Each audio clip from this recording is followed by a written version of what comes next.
Hello, and welcome to my channel. If you are new here, my name is Emily, and this is my channel, Books for Life. I am an English teacher, and one of my goals is to promote literacy, so I am buying lots of books, and I read lots of YA books in hopes to promote reading with my students. This video, I am here to do my August wrap-up, so tell you all the books that I read in the month of August, and I'm also here to talk to you about my September TBR list. So for me, I like to do my wrap-ups in chronological order. That just makes the most sense to me. And I did fairly well this month. The first 3 books that I read were my Jane's books, and I do have a review on these, so I'm not going to go into a lot of detail. But first I read Jane Eyre by Charlotte Bronte, which I gave a 2.5 out of 5 stars.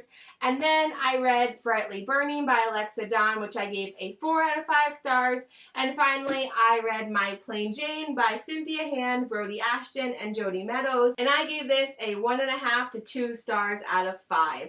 And if you want to know why, go check out my other video. While I was reading My Plain Jane and Jane Eyre, I received Catwoman by Sarah J. Maas, and Sarah J. Maas is one of my favorite authors, so I had pre-ordered this book and I was so excited to receive it that I immediately wanted to jump into it, and I really did enjoy this book. I ended up giving it a 4 out of 5 stars.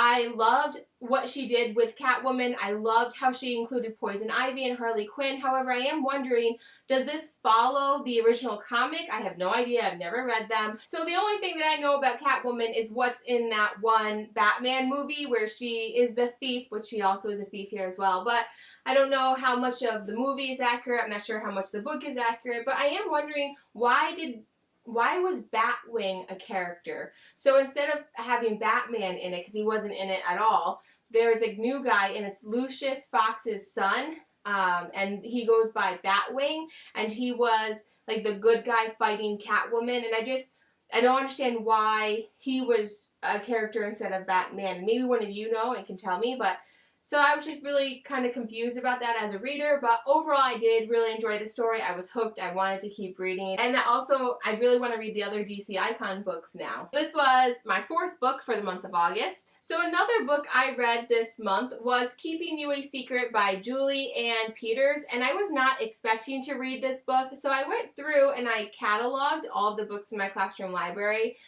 It took me multiple days because I have over 800 books in my classroom library, but there'll be a video on that soon. So I went through and I cataloged them all, and I came across this one. I was intrigued, so I started reading it while I was sitting there, and then I couldn't stop. And it's not terribly long. It didn't take me very long to read it. I actually was able to hammer this book out in just a couple hours. So it is about this girl named Holland who is a senior in high school, and she ends up meeting this girl who has just moved to her school. Her name is Cece, and Holland, in their interactions, begins realizing that she has feelings for her, and she doesn't quite know, because she doesn't quite understand her own feelings. She has been dating this boy for the last few years, and she thought things were going really well there, but she realizes that she's never quite felt she's never quite felt the same emotions for her boyfriend as she's feeling for Cece.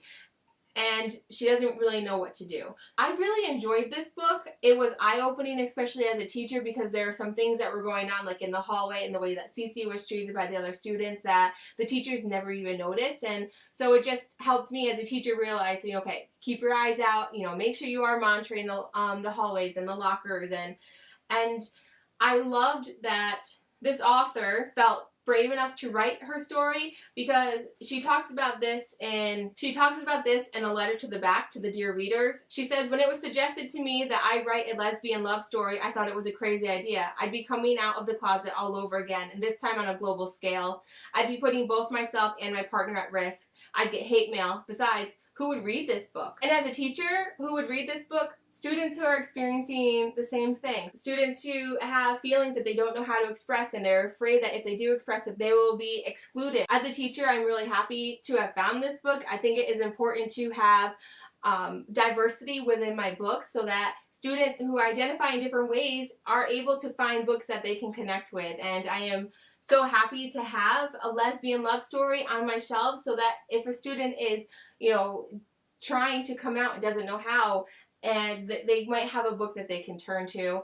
I really did enjoy this book. I thought it was eye-opening. There was a twist in here that I didn't like, just because it did surprise me, and given what I know about the character, it doesn't quite make sense to me. However, it does make sense in situations like this, but I thought the way the character had been developed prior to this twist, that they wouldn't have done the things that they did, and that, just as a reader standpoint, really disappointed me. However, making this true to real life, I can see how that character, that person would react the way that they did. So I'm giving this book a 4 out of 5.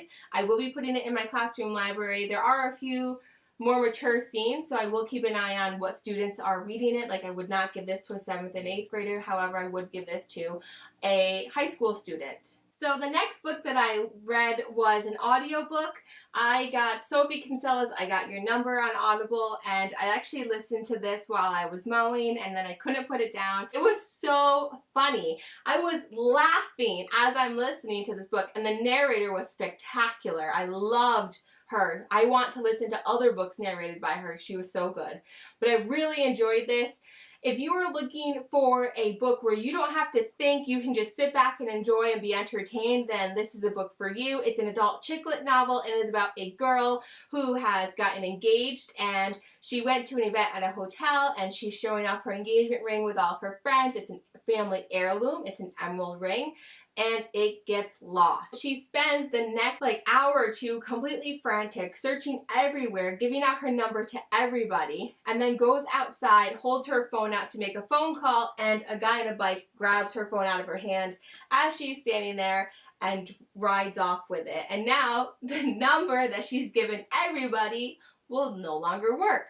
So she happens to be pacing around the hotel, and she finds a different phone in the trash, and so she takes that out of the trash and starts giving that number out to people instead. And then she eventually gets a phone call from the owner of the phone, and the story proceeds from there. I really did enjoy this. It was a romantic comedy. I was actually in a reading slump when I picked this up. I had gone about a week without reading anything, and it really helped to get me out of my reading slump. And because I enjoyed that one so much, I've gotten a few other ones that I can read or that I can listen to, and I just really enjoyed that story. So I am giving that one a 3.5 out of 5. It was just a great feel-good book to listen to. So if you're looking for a really good audiobook, I highly recommend Sophie Kinsella's I Got Your Number. So while I was listening to that book, I was also reading The Big Bad Fox, and I don't have it with me because I've already put it in my classroom library. This is a graphic novel that I purchased from Book Outlet this past month in August, and I'll leave a thing up here so you can check out that video. But I did purchase this. I wanted another funny book because I was still kind of in a book slump, and it was a cute book. It is about a fox who tries to go to the farm to eat a chicken, and this chicken just beats him up every time, and so he goes back defeated, and the wolf and him make a plan so that he can steal the eggs from the chicken, and then when the eggs hatch, they can raise them until they're big fat chickens, and then they can eat them. The problem is, once the eggs hatch, they call the fox mama, and then the story goes from there. It's a very cute book. It was a quick, easy, fun read,